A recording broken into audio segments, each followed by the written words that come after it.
the sunroom of the house. We think from family stories that this was Margaret's favorite room in the home. The view from outside the window here does face west, which would have, when Margaret lived here with her family, given her a great view of the Rocky Mountains. Now, unfortunately, there's an office building across the street blocking most of that.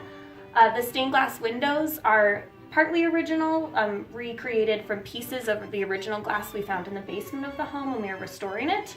And then through the door there is the balcony where Margaret would have had musicians play during parties, and for instance, her 1910 garden party that she threw for her niece.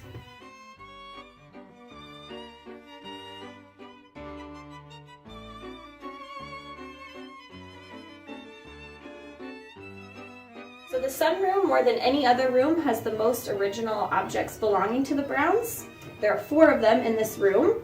The tiny table in the corner is called a miner's table. It belonged to J.J. Brown. He would use it to work. He could fold it up easily like a TV dinner tray, carry it to different mining jobs, and have a workspace to write on.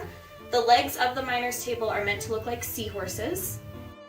The lamp sitting on the table is partly original. The wooden base is actually original to the Browns, but the shade has been replaced. The sofa here below the window is original to the Browns. It's called a horsehair sofa. They owned it when they lived in Leadville, left it with family members when they moved to this house in Denver. And then the final object that belonged to the Browns in this room is just on the back wall. It's the radio. It's a Capehart radio from 1932 that Margaret purchased here in Denver. Unfortunately, she passed away shortly after purchasing it, so she never got to enjoy the radio, but her family continued making payments, stayed in the family, and that is why we have it today.